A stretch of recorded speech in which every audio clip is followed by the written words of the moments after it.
7 अप्रैल को विश्व स्वास्थ्य दिवस के रूप में मनाया जाता है। तो सबसे पहले आपके स्वस्थ और समृद्ध होने की कामना के साथ मैं हूं अनिलेश कुमार और आप देख रहे हैं पुरवैया डीएनए। आपका स्वस्थ रहना जरूरी है, वरना देश आगे चला जाएगा और आप पीछे छूट जाएंगे। जी हां, सरकार का नजरिया विकास के प्रति यही है। सरकार बुलेट ट्रेन चलाएगी, दौड़ते दौड़ते अगर आप हांफ गए या थक गए तो गलती आपकी है। ये मत कहिए कि सरकार आपके साथ नहीं चल पा रही है, आप सरकार के साथ शायद ना चल पाए। फेसबुक पर आप बीमार होने की तस्वीर डालेंगे और लोग लाइक करने से भी नहीं चूकेंगे। फेसबुक की तरह ही सरकार के पास भी ऑप्शंस कम है या ऑप्शंस की सीमा है, वो भी नए सर्वे की घोषणा कर देगी। यानी कुल मिलाकर आप अंत में बेड पर ही नजर आएंगे। जब तक नए सर्वे का नतीजा आएगा तब तक सरकार बदल जाएगी या अधिकारी बदल जाएंगे, वैसे ही जैसे फेसबुक पर आपका स्टेटस बदल जाता है। और फिर जब तक नई सरकार को आप फ्रेंड रिक्वेस्ट भेजेंगे तब तक अस्पताल का बिल भर भर कर आप आर्थिक तौर पर रिजेक्ट हो चुके होंगे। समझना मुश्किल है कि जो लोग अस्पताल का बिल भर भर कर फिर से गरीबी रेखा के नीचे आ जाते हैं या चले जाते हैं, उनकी गरीबी का चक्र मोबाइल रिचार्ज की तरह जीवन भर क्यों चलता रहेगा। नितिन गडकरी साहब कल कह रहे थे कि अब ऐसी गाड़ी चलाएगी सरकार जो पानी पर भी चलेगी और सड़क पर भी। काश एम्बुलेंस के लिए भी ऐसी व्यवस्था होती, क्योंकि हर सड़क जाम में देखिए एम्बुलेंस की आवाज सरकारी स्वास्थ्य केंद्र पर इलाज करा रहे मरीज की याद दिलाता है। फिलहाल परिवहन मंत्री पानी पर ध्यान दे रहे हैं, स्वास्थ्य सेवाएं हवा में हैं। स्थिति यह है कि सरकार में शामिल लोग ही धूम्रपान को बढ़ावा देते दिखते हैं। यह भी एक सच है कि प्रधानमंत्री ने अपने सांसद को फटकार भी लगाई, पर सवाल यह भी है कि क्या प्रधानमंत्री के फटकार से नेताजी के विचार बदल गए? क्या नेताजी ने बाहर आकर लोगों से कहा कि उनका जो बयान था कि बीड़ी पीने से कुछ नहीं होता, उससे अब वो इत्तेफाक नहीं रखते, कम से कम स्वास्थ्य दिवस पर बोल देते? सवाल यह भी है कि ऐसे नेता या सांसद अपने क्षेत्र में तंबाकू उत्पादों पर क्या रोक लगने देंगे? एक संसदीय क्षेत्र में 20 लाख से ज्यादा लोग रहते हैं, ऐसे में उनकी जिम्मेवारी कौन लेगा? दरअसल सारी समस्याओं की जड़ ये जिम्मेवारी शब्द ही है। हर कोई दूर भागता नजर आता है। बीजेपी कह रही है कि बिहार को 1 लाख करोड़ देंगे, पर विशेष राज्य की जिम्मेवारी लेने को बीजेपी तैयार नहीं है। अगर पैसा मान लीजिए मिल गया बिहार को तो बिहार का भला होगा, पर भला करने की जिम्मेवारी नीतीश लेने के लिए तैयार नहीं है। झारखंड में हर दल के पास स्थानीय नीति है, चुटकियों में फॉर्मूला तय कर देंगे, पर जिम्मेवारी लेने को वहां भी कोई तैयार नहीं दिखता। तो कुल मिलाकर बात यह कि आप या आपके स्वस्थ और सुखी रहने की जिम्मेवारी सिर्फ आपकी है, चाहे वो स्वास्थ्य दिवस हो चाहे कोई और दिवस, और खबरों की जिम्मेवारी हमारी। बहुत सीधी सी बात है कि लोग स्वस्थ नहीं होंगे तो देश कैसे तरक्की करेगा। तो सवाल है कि सरकार की प्राथमिकता क्या हो।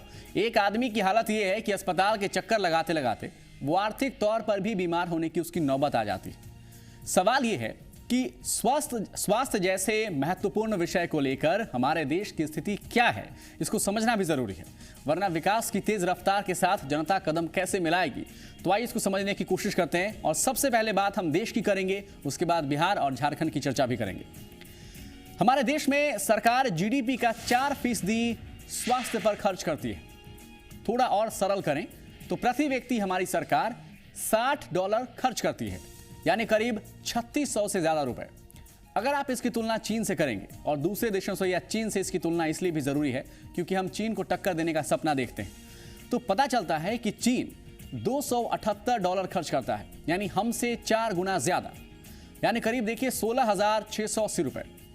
चीन को लगता है कि लोगों का स्वस्थ रहना जरूरी है, पर हम कहां खड़े हैं ये समझने की कोशिश कीजिए।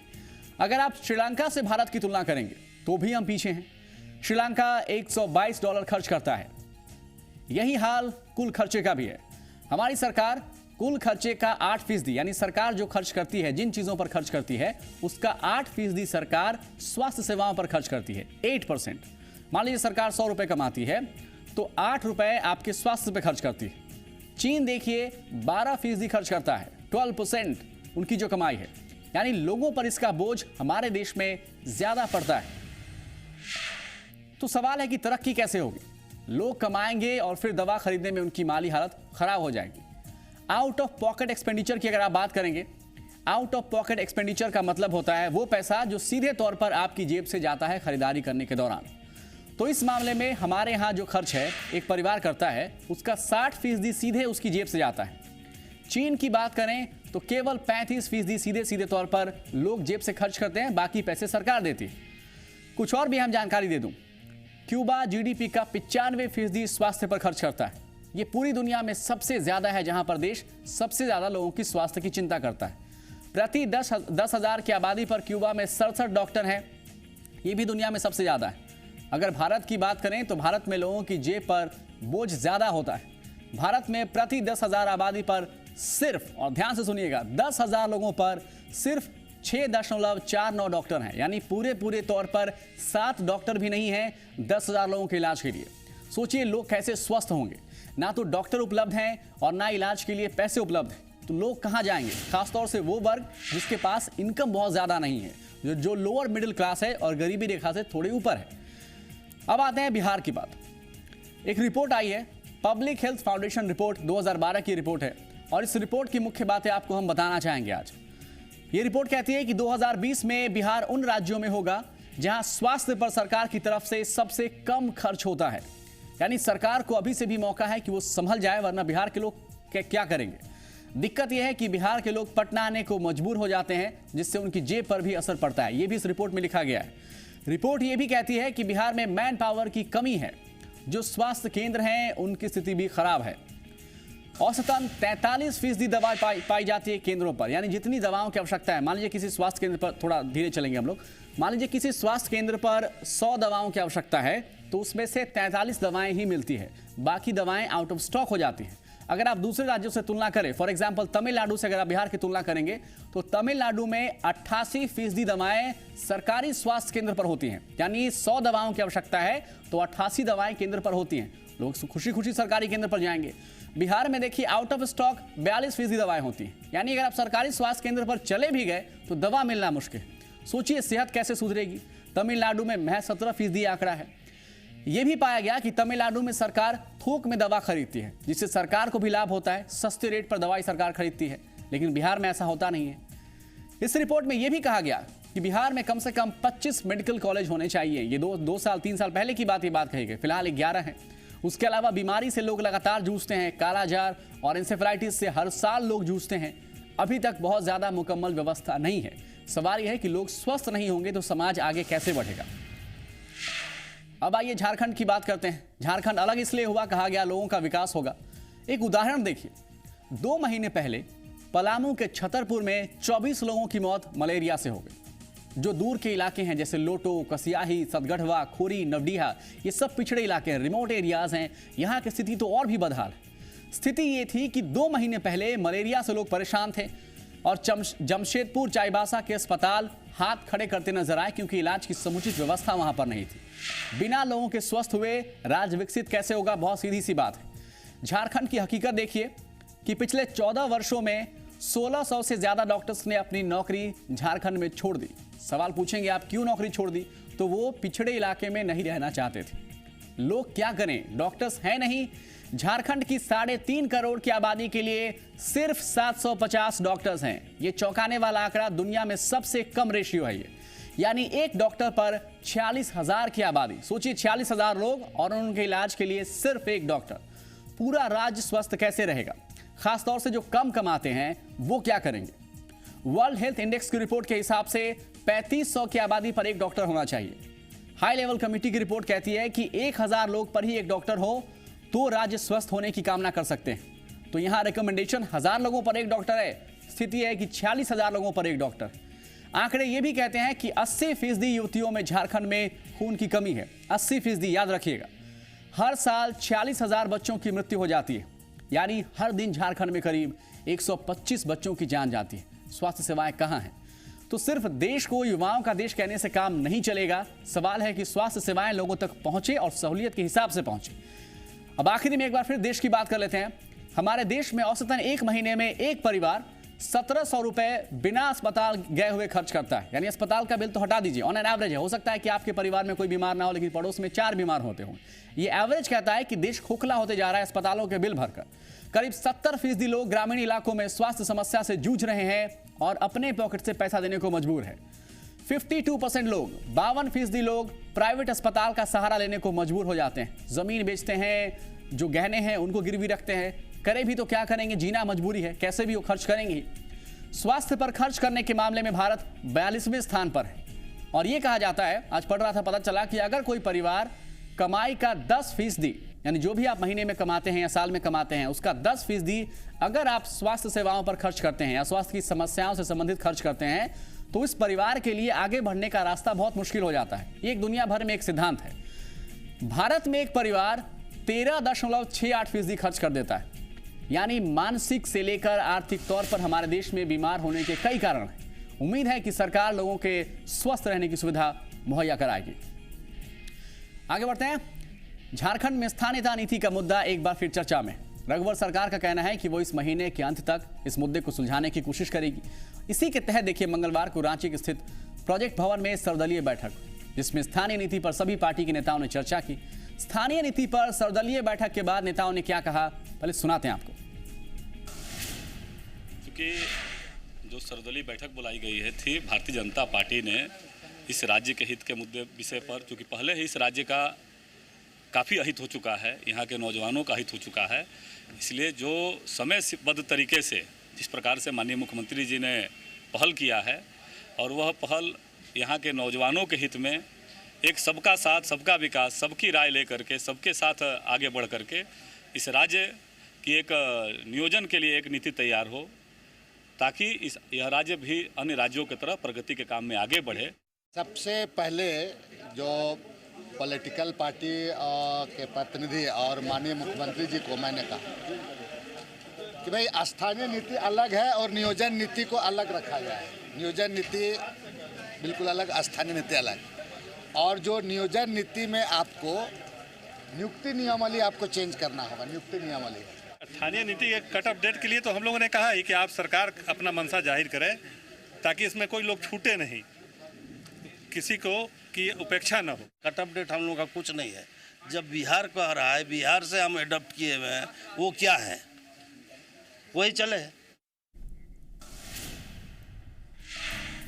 नेताओं के बयान से साफ है कि वो स्थानीय नीति को लेकर गंभीर हैं, लेकिन जिस तरह के बयान सामने आ रहे हैं उसको देखकर यही लग रहा है कि सरकार को इस पर आम राय बनाना बहुत मुश्किल होगा, क्योंकि जो बयान हमने अभी सुना, ठीक इसी तरह का बयान हम इससे पहले हुए सर्वदलीय बैठक के बाद सुन चुके हैं। झारखंड की राजनीति गहराई से जानने वाले भी मानते हैं कि इस राह में अभी रोड़े बहुत हैं।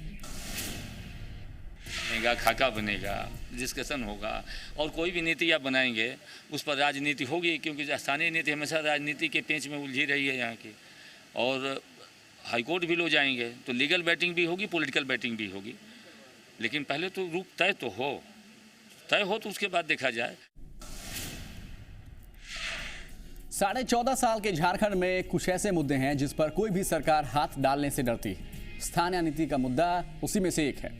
रघुवर सरकार ने सत्ता संभालने के साथ ही अगर इस मुद्दे पर समाधान की कोशिश की है या कोशिश कर रही है तो फुल मार्क्स दीजिए, लेकिन सवाल भी है। सवाल यह है कि क्या कोशिश कामयाब हो पाएगी। ये हम इसलिए कह रहे हैं क्योंकि सर्वदलीय बैठक में अलग अलग पार्टियों की राय अलग अलग आई। आइए एक एक करके देखते हैं कि किस दल ने क्या कहा। यह बेहद जरूरी बात है जानना।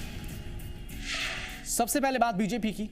बीजेपी ने स्थानीय नीति को लेकर छत्तीसगढ़ और उत्तराखंड का हवाला दिया। प्रदेश में अलग अलग सर्वे को ध्यान में रखते हुए नीति निर्धारण की बात बीजेपी ने कही है। आगे बढ़ते हुए जेएमएम की बात करेंगे। जेएमएम ने सर्वदलीय बैठक में कोई नया प्रस्ताव नहीं होने पर अपनी तरफ से नाराजगी जाहिर की। पार्टी ने बिहार से अलग होने के बाद अपनी नीति को अपनाए जाने पर बल दिया, यानी जो जेएमएम की नीति थी वो कह रहे हैं इसी को आगे करिए। कांग्रेस की बात कर लेते हैं। कांग्रेस ने नियोजन प्रक्रिया में स्थानीय लोगों को प्राथमिकता देने पर जोर दिया। साथ ही स्थानीय और मूलवासी को बेहतर ढंग से परिभाषित करने की बात कही गई, यानी अभी तक के जो डेफिनेशंस हैं उससे कांग्रेस इत्तेफाक नहीं रखती। जेवीएम की बात कर लेते हैं। जेवीएम ने स्थानीय नीति और नियोजन नीति को अलग अलग परिभाषित करने का प्रस्ताव रखा। साथ ही प्रदेश में 10 वर्षों के लिए सभी ग्रेड की नौकरी में स्थानीय लोगों को प्राथमिकता देने की मांग रखी है। ये नई बात है जो उन्होंने अपनी तरफ से रखी। आजसू की बात कर लीजिए। आजसू ने आदिवासियों मूलवासियों के लिए अलग और बाहर से आने वाले लोगों के लिए अलग स्थानीय नीति बनाने की मांग की। साथ ही उसने सुझाव दिया कि अगर झारखंड में कोई 25 साल से रह रहा हो तो उसे स्थानीय ही माना जाए। यही एक समस्या है जिसको लेकर चर्चा लगातार हो रही है कि माना किसे जाए। आरजेडी क्या कह रही है? आरजेडी ने रघुवर दास सरकार का समर्थन कर दिया है और कहा कि उसे सरकार की मंशा पर कोई शक नहीं है, यानी वो सरकार के समर्थन में एक तरह से।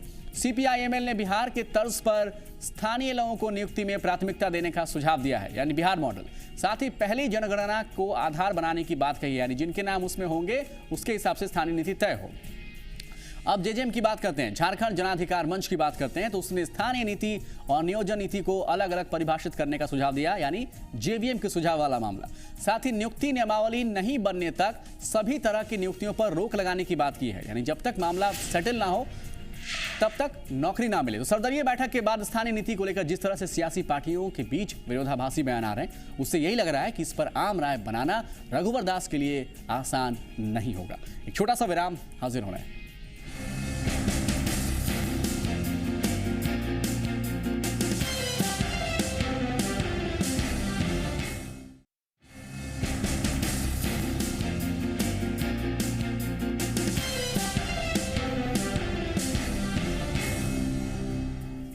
पिछले एक दशक से देखिए बिहार में महिला सशक्तिकरण का ढिंढोरा पीटा जा रहा है। पंचायत में 50% और पुलिस की नौकरी में 35% महिला आरक्षण की घोषणा कर सरकार पीठ थपथपाती रही है। लेकिन आपको जानकर हैरानी होगी कि पटना सचिवालय में तैनात महिला पुलिसकर्मियों को एक आदर्श शौचालय तक नसीब नहीं है। रिपोर्ट देखिए।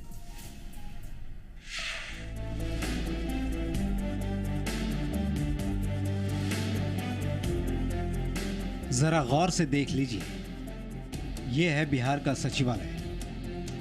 यहाँ से राज्य के विकास की योजनाएं बनती हैं। इसी सचिवालय से अभी हाल ही में महिलाओं को पुलिस की नौकरी में 35% आरक्षण देने की नीतीश सरकार ने घोषणा की है। लेकिन हैरानी की बात यह है कि इसी सचिवालय की सुरक्षा में तैनात महिला पुलिसकर्मियों को शौच के लिए 1 किलोमीटर पैदल चलना पड़ता है। सबसे बड़ी कठिनाई है कि यहाँ शौच के लिए कोई व्यवस्था नहीं है और पानी का भी कोई व्यवस्था नहीं है, क्योंकि हम लोग का 8 घंटा ड्यूटी है, इसलिए और लड़की होने के कारण हम लोग को कुछ ज़्यादा कठिनाई होती है। सर यहाँ शौच का थोड़ा सा परेशानी हमको लग रहा है और यहाँ पानी लाने के लिए दूर जाना पड़ता है और बस 8 घंटे की ड्यूटी में थोड़ा परेशानी होते रहता है। पटना स्थित सचिवालय में तैनात महिला पुलिसकर्मियों को जब इस तरह की परेशानियों से दो चार होना पड़ता है तो आप सहज ही सोच सकते हैं कि दूसरे इलाकों में उन्हें किन परिस्थितियों से गुजरना पड़ता होगा। पुलिस विभाग के अधिकारियों को भी इन समस्याओं से कोई लेना देना नहीं। टॉयलेट भी करने जाना पड़ता है तो सचिवालय, पुराने सचिवालय जाना पड़ता है। ये क्या व्यवस्था है सर? व्यवस्था जो है सो आपके सामने देख लीजिए। ये ठीक नहीं हो सकता है सर? काहे नहीं ठीक हो सकता है, रहने का तो है ही है, टेंट है लगा हुआ। मेजर साहब का ये जवाब बताने के लिए काफी है कि वो महिला पुलिसकर्मियों की समस्या को लेकर कितने गंभीर हैं। आशुतोष चंद्र, जी मीडिया, पटना। बिहार में महिला पुलिसकर्मियों की संख्या महज 1485 है, जो कुल पुलिसकर्मियों का 2.18% है। यह अनुपात राष्ट्रीय स्तर 5.33 से 3.15 कम है। चिंता की बात है, चिंता का विषय है। लेकिन इन आंकड़ों से ज्यादा चिंता की बात यह है कि जो महिलाएं नौकरी में हैं, दूसरों की सुरक्षा में तैनात हैं, वो सुविधाओं से महरूम है, तो जिम्मेदारी कौन लेगा? बिहार में ऐसा नहीं है कि शौचालय की समस्या से सिर्फ महिला पुलिसकर्मियों को है। यहाँ के ग्रामीण इलाकों की अगर आप बात करेंगे, गांव के इलाकों की बात करें आप, 82.4% घरों में शौचालय नहीं है। 75.8% लोग खुले में शौच करने को मजबूर हैं। शहरी इलाकों की अगर आप बात करेंगे तो शहरी इलाकों में भी तस्वीर बेहतर नहीं है। शहर में 31% घरों में शौचालय की व्यवस्था नहीं है और शहर में 28.9% लोग आज भी खुले में शौच करते हैं। ये आंकड़े उस बिहार में हैं जहां की सरकार ने वर्ष 2019 तक हर घर में शौचालय बनाने का लक्ष्य तय किया। अब आप समझ सकते हैं कि राजधानी पटना में अगर महिला पुलिसकर्मियों को शौच के लिए 1.5 किलोमीटर तक पैदल चलना पड़ता है तो ग्रामीण इलाकों की क्या स्थिति होगी और स्थिति सुधरेगी कब? आगे बढ़ते हैं। डीएनए में अब बात भागलपुर के सिल्क उद्योग की। भागलपुर सिल्क कारोबार के लिए इतना मुफीद था कि इसने अपनी पहचान सिल्क नगर के रूप में बनाई। देश ही नहीं, विदेशों में भी भागलपुरी सिल्क की काफी डिमांड थी, लेकिन सरकारी उपेक्षा के कारण आज ये उद्योग दम तोड़ रहा है और यही वजह है कि इस उद्योग से जुड़े लोग तंगहाली की जिंदगी जीने को मजबूर हैं। देखिए।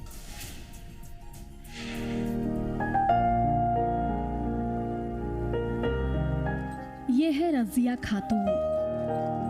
सूत काटते हुए सुबह की शुरुआत होती है और इसी के साथ दिन का अंत भी। सालों से इनका परिवार इस पेशे से जुड़ा हुआ है, लेकिन इसके बाद भी इनके पास इतने पैसे नहीं कि ये अपनी बेटी का ब्याह किसी योग्य लड़के से रचा सके। खाना पीना भूखलो रह जाती है, भूखलो सुती रहती है, अपन जो होगा कैसे खाबो करे छी। कमावे वाला कितना आदमी है? कमावे वाला एक पेट है। दिन भर में कितना कमा लो? 25 रुपया।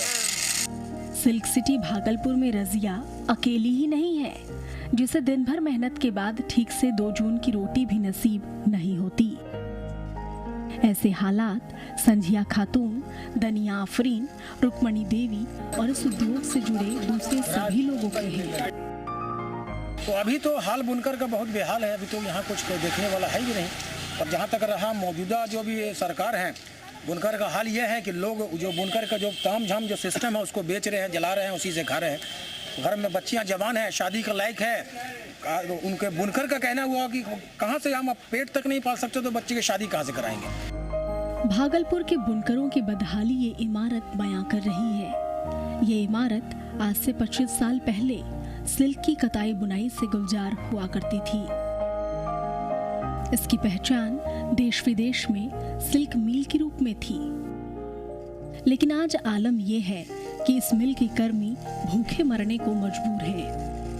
न्यायालय से आदेश मिलने के बावजूद भी आज माननीय हाई कोर्ट में यहाँ का मामला 3 साल से लंबित पड़ा हुआ है और यहाँ कर्मचारी को 1 पैसे भी नहीं मिल रहा है। सिल्क उद्योग को बढ़ावा देने के मकसद से 1974-75 में इस मिल की शुरुआत हुई थी। 15 सालों तक सब कुछ ठीक रहा, लेकिन 1990 के बाद ये उद्योग सियासत की भेंट चढ़ गया। हालांकि जिस तरह से केंद्र की मोदी सरकार बनारस के बुनकरों के विकास के लिए काम कर रही है, उससे उम्मीद जागी है कि भागलपुर के बुनकरों के दिन भी बहुरेंगे। अजय कुमार, जी मीडिया, भागलपुर।